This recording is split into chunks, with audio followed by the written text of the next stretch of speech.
tough is um, it's a journey of a revelation for me. And my whole life I thought the definition of tough was totally opposite of what being tough actually is.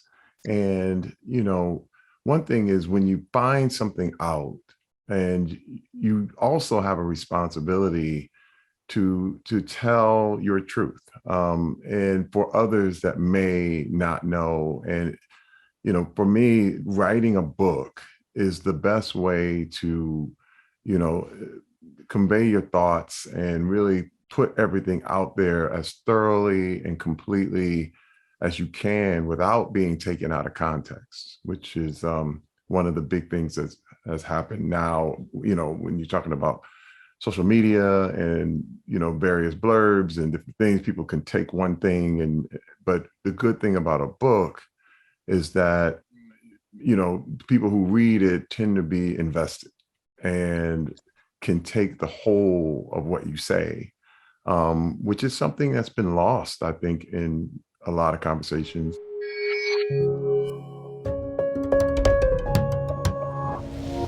The thing about what's really, really wild to me, and one thing I discovered in writing this book is that, again, my definition of toughness was one of, it was cold. It was the ability to shut emotion off. And I've heard a quote that's, hopefully I don't mess it up, but it was saying that an intense morality, if you have one, it makes a bad soldier. You really have to turn off your moral compass to make good soldiers, so that you can do what needs to be done, no matter who gets hurt or what goes on around you or how your world can crumble. That definition of tough had kind of taken over, especially in the world of masculinity, in the world of, I was involved in a very competitive world. I mean, growing up amongst gang members, drug dealers, all the way to sports and the NFL and football, and I watched and I became that, what I saw. And it was about turning off your emotions, turning off what you're feeling, turning off your pain compass. And what I really, the revelation that came to me much later was that, it's not the ability to throw a punch. A lot of times it's the ability to take hard hits without hitting back, without, let's just say, in the term that is used in the hood all the time is taking an L, which is taking a loss. But but the revelation came where it seems it's only the appearance of losing when what you're doing is really holding on for a better tomorrow. It's literally you're taking and you're making sure that you succeed. One thing that I say all the time is that you can either have success or revenge, but you can't have both.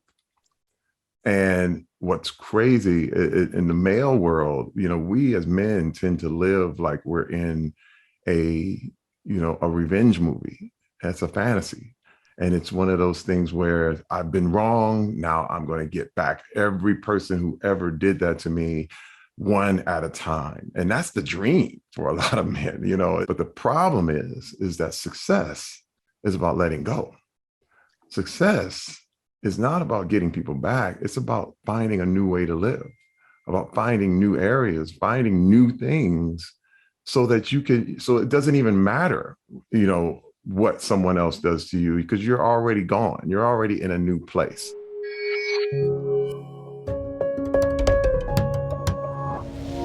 One thing that I went through in therapy,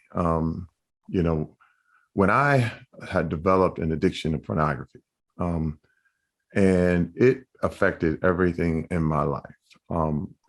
It affected my marriage, affected everything. And my wife basically was like, I'm out, I'm done. And, surprisingly, my attitude was like, okay, bye. You know, again, here comes the tough, the version of tough that says, all right, well, you know what? She's not sticking with you. She's not with you. She's supposed to be with you anyway. She's supposed to accept you as you are and the whole thing. And so, bye. I'll just find another woman. But what hit me in the middle of all that was there was a little question that came out of the blue. And I mean, when I say out of the blue, it was really like out of the blue. It was, but what if it's me? Like the issue was I had already put all of the responsibility on her.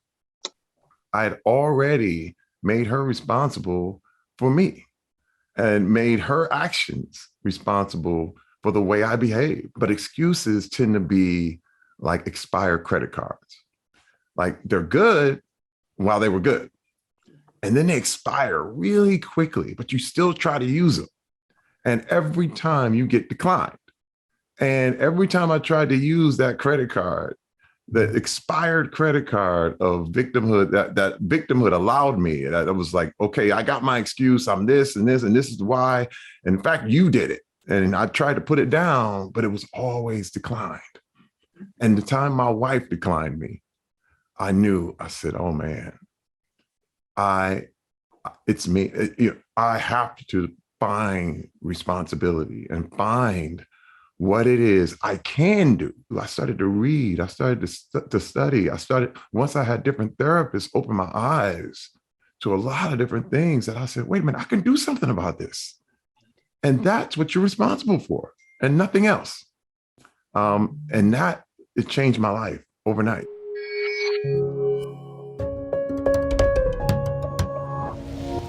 Ralph Waldo Emerson talks about a foolish consistency where, you do things because you do them, but you haven't really thought about why you're doing them, and that was football for me. It was the way to get what I thought was respect, financial gain, all this stuff. But the problem was I didn't really like football. I didn't even like it.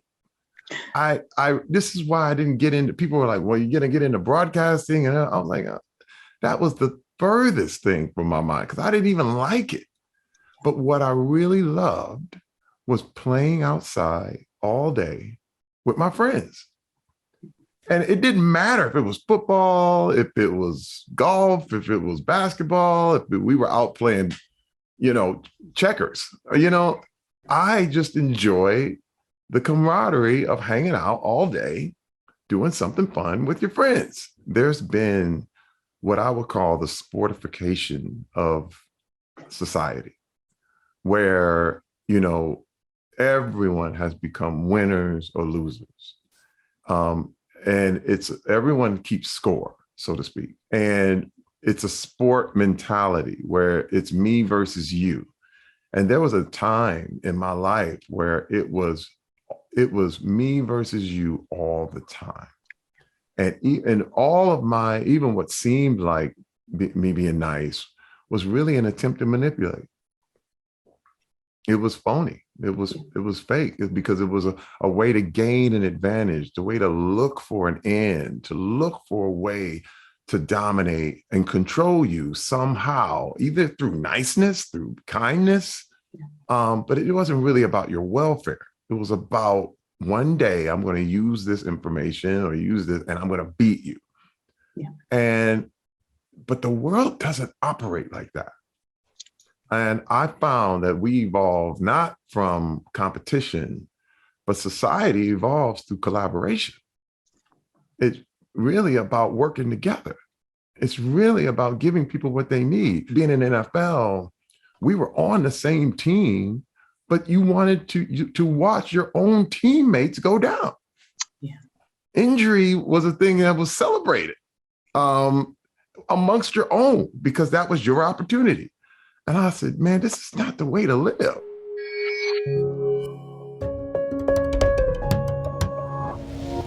in the book, I really want to highlight the fact that I truly believe that competition is the opposite of creativity. What creativity is literally mixing two things together. The definition at its core of what creativity is, it's when someone finds one thing and then they go, wait a minute, if I put this in there, I have something new. So is when you put yourself into something, you are automatically exercising creativity simply because it has never had you.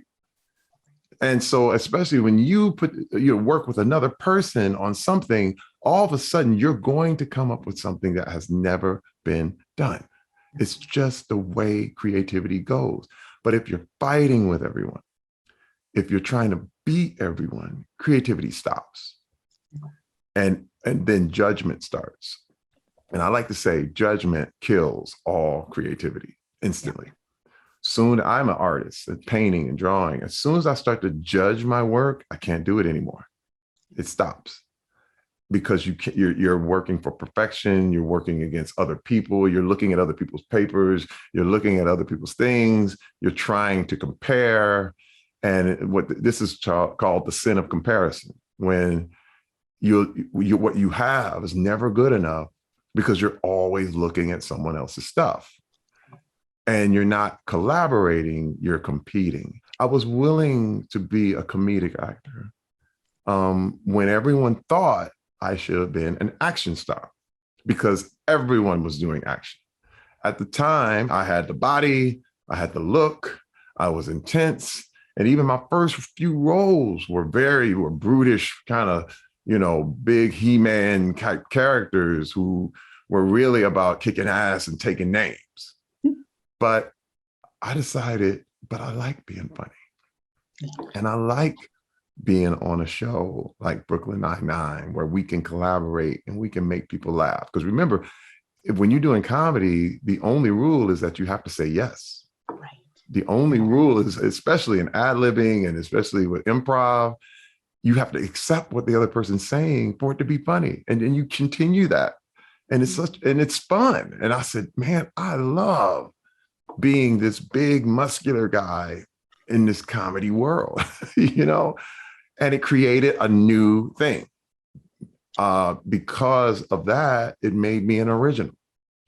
And I decided to just do that with everything. Don't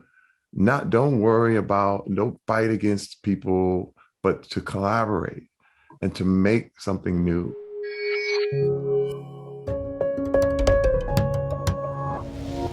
I tend to be multifaceted anyway, but I knew that in the roles that I take, I did not want to be cookie cutter. I wanted to show all of me, even in The Expendables, which was what you would call a real guy action flick, but I had jokes in that movie, and there was a certain bit of levity, and there was a certain bit of camaraderie and friendship.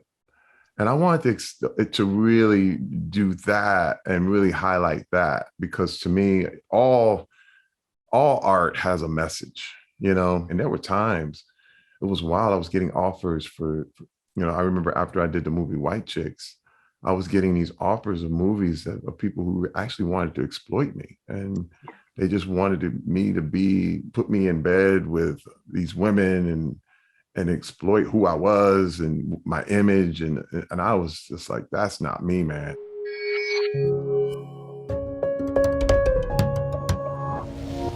I definitely wrote this book to espouse therapy, to really put it up there and to say, because you got to understand, in the community, in the Black community, when I grew up, it was, you're crazy and you can't fix crazy.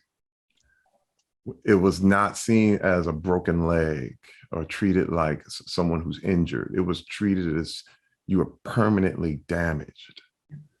And so what's the use? And, it's so wild because once, when you think about how fast COVID spread throughout the world, in 3 months, it was all over the world. But think about how fast a bad idea can spread. Think about how fast a bad message can go and how long it can go for generations and generations if it's unchecked. I mean, you're talking about people who've gone through tremendous amounts of trauma with no sorting out, with no therapy. Black men make up 6% of the American population, but we're 49% of the homicide victims. It's a tragedy on an epic scale. 49% of the homicide victims are Black men. There is something wrong with that statistic. We don't get the help we need. And I had to ask for help. I had to humble myself.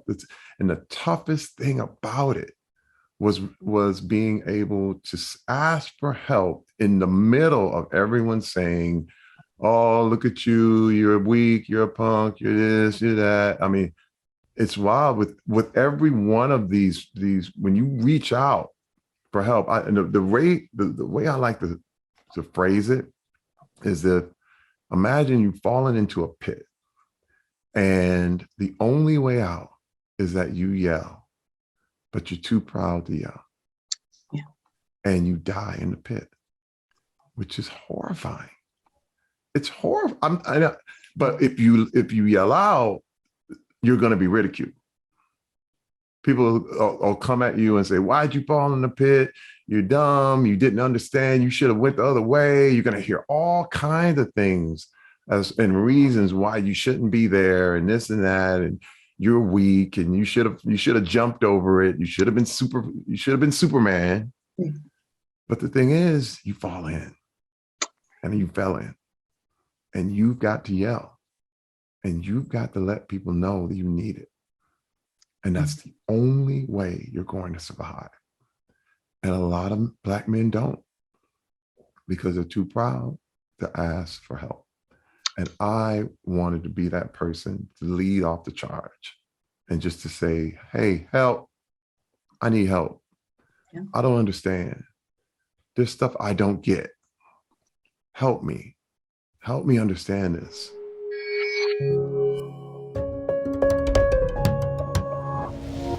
I started off the book with an example of me beating a man up on the street. And this used to happen a lot. All the anger, all the things I had, simply because my wife was disrespected.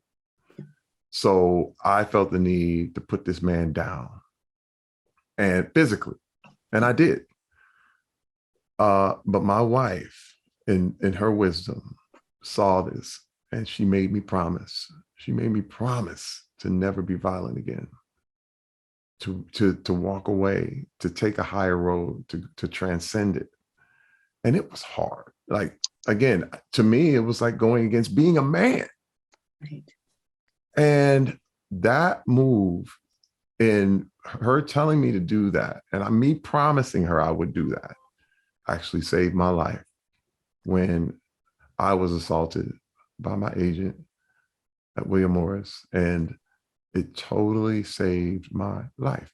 And I write extensively about that experience in the book, about what happened and how not only did we survive that, but we transcended it, and we helped so many other people deal with their trauma at the same time. Yeah. Going to Congress to talk about the Sexual Assault Survivors Bill of Rights was probably one of the greatest, it's the top 5 things I've ever done in my entire life. Yeah. And I could feel the millions of people who were not able to tell that story, their story, talk through me, and to talk about male victims. Because this is another thing, 1 in 6 men has been sexually molested. That's a fact. And the fact is that, through, what it is to be a man, a lot of people would never admit it. But that's something I really wanted to get out in the open. And I have to tell you, I have gotten thousands and thousands of men reach out to me and thank me for being honest about that and putting it out in the open so that they could get free, because that's what we're talking about here. We're talking about freedom. Those kind of things just tend to lock you up, and they develop into so many other issues. When people read the book, they may realize that there were times when their lines were crossed, that they did not, they may not have publicly acknowledged it or even acknowledged it to themselves, but they might realize, wait a minute, that wasn't right. And this helps you in so many ways. When you can determine, wait a minute, that what happened to me was not right. And establishing that in their life, it allows you to get past it. It allows you to be free.